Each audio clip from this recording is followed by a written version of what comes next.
નમસ્કાર વિદ્યાર્થી મિત્રો, આજે આપણે સતત આવૃત્તિ વિતરણ પરથી સ્થાનીય માપ એટલે કે મધ્યસ્થ, ચતુર્થક, દશાંશક અને શતાંશક શોધતા શીખીશું.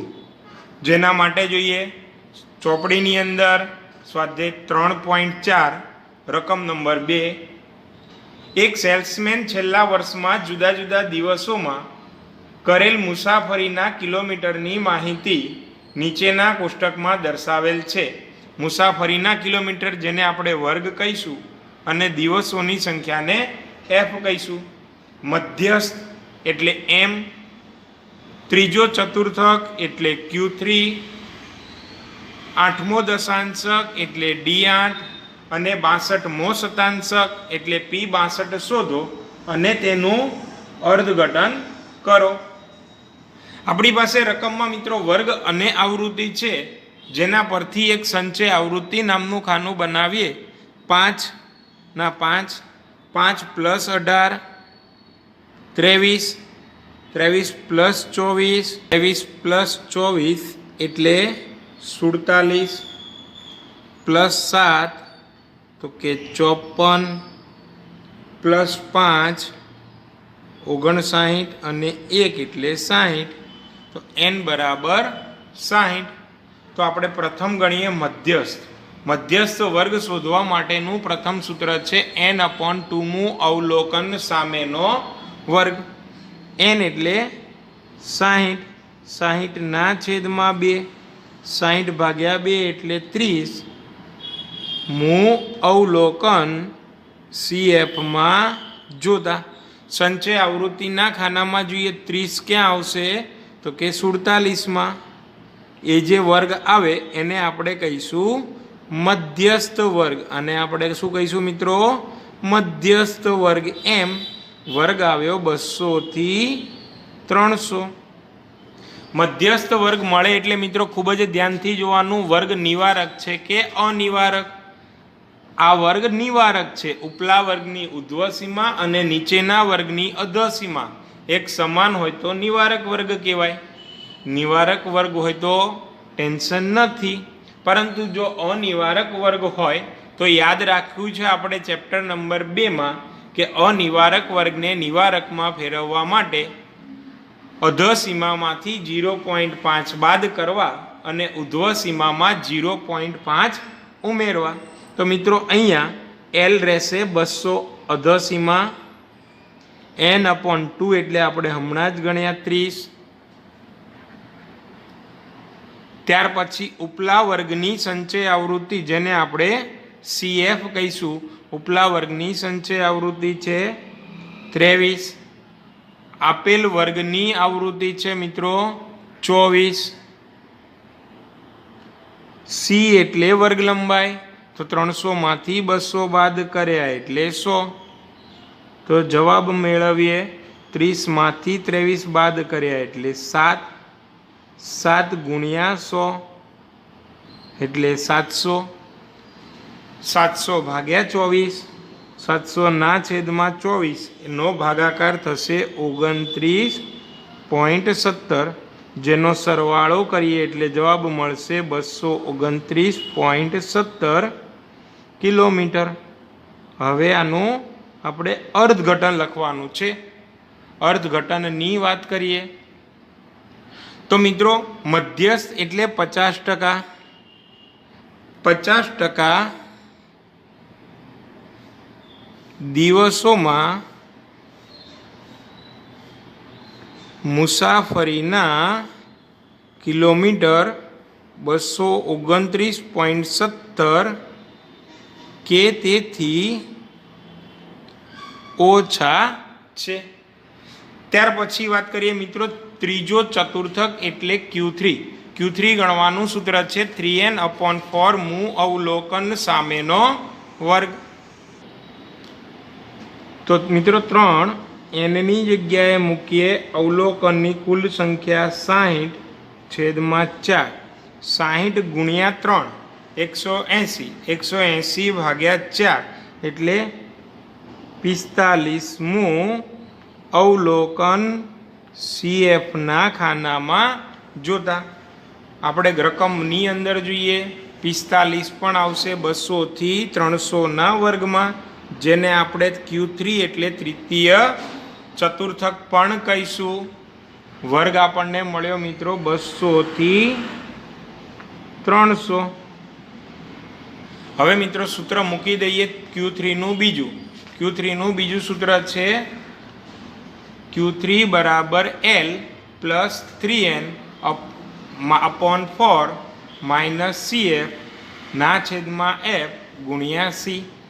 L એટલે અધસીમા બિંદુ 200, 3N અપોન 4 આપણે હમણાં જ ગણ્યા આવ્યા 45, CF ઉપલા વર્ગની સંચય આવૃત્તિ 23 અને વર્ગની આવૃત્તિ 24, તો 23 ના છેદમાં 24 ગુણ્યા વર્ગ લંબાઈ છે 100. 45 માંથી 23 બાદ કરીશું. 45 માંથી 23 બાદ કર્યા એટલે મિત્રો આપણને જવાબ મળશે 22 ગુણ્યા 100 છેદમાં 24, જેનો જવાબ આવશે 91.67. તો ટોટલ થશે 291.67 કિલોમીટર. હવે અર્થઘટનની વાત કરીએ. Q3 એટલે 75%. 75% દિવસોમાં મુસાફરીના કિલોમીટર 291.67 કે તેથી ઓછા છે.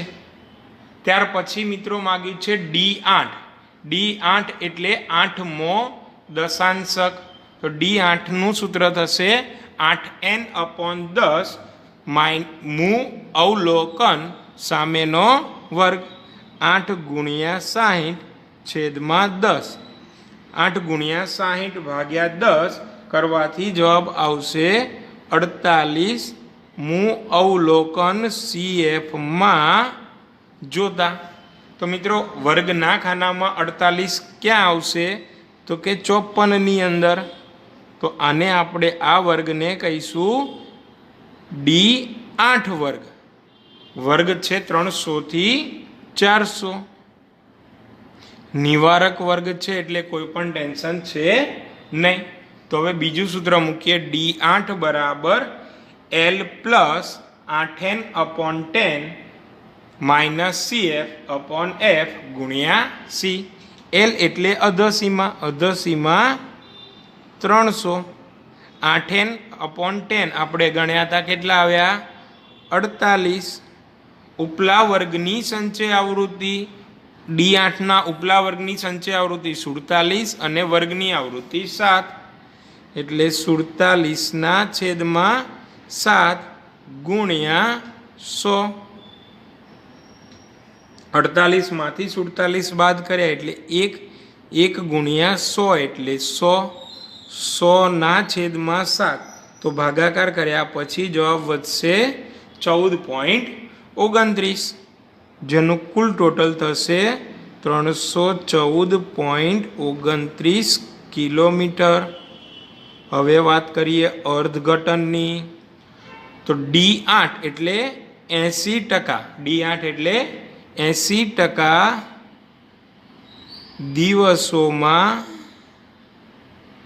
મુસાફરીના કિલોમીટર 314.29 કે તેથી ઓછા છે. ચાલો ત્યાર પછી વાત કરીએ મિત્રો P62 એટલે 62મો શતાંશક, જેનું પ્રથમ સૂત્ર થશે 62N અપોન 100 મુ અવલોકન સામેનો વર્ગ. 62 N ની જગ્યાએ કુલ આવૃત્તિ 60 છેદમાં 100. 62 ગુણ્યા 60 ના છેદમાં 100 એટલે આવશે 37.2 મુ અવલોકન CF માં જોતા. 37.2 ક્યાં જોવા મળશે? તો મિત્રો 47 માં. તો આ વર્ગને આપણે શું કહીશું? P62 કયો વર્ગ થશે 200 થી 300। તો હવે મિત્રો P62 ગણવાનું બીજું સૂત્ર મૂકીએ। P62 બરાબર L plus 62N/100 minus CF/F ગુણ્યા C। L એટલે અધસીમા બિંદુ 200, 62N/100 એટલે 37.2। ઉપલા વર્ગની સંચય આવૃત્તિ 23 અને વર્ગની આવૃત્તિ 24। 23/24 ગુણ્યા 100। 37.2 માંથી 23 બાદ કરીએ તો મિત્રો આપણી પાસે જવાબ વધશે 14.2 ગુણ્યા 100/24। તો જવાબ આવશે 59.17। હવે બંનેનો સરવાળો કરીએ 259.17 કિલોમીટર। ત્યાર પછી છેલ્લે વાત કરીશું અર્થઘટનની। P62 એટલે 62% દિવસોમાં મુસાફરીના કિલોમીટર 259.17 કે તેથી ઓછા છે। તો મિત્રો આપણે જે દાખલા ગણ્યા સતત આવૃત્તિ વિતરણ પરથી તેના જેવા દાખલાની વાત કરીએ તો વિભાગ ઈમાં 8 અને ઉદાહરણ નંબર 26 આના જેવા જ દાખલા છે। તો આ બે દાખલાનો અભ્યાસ આપણે સ્વપ્રયત્ને કરીશું। આભાર।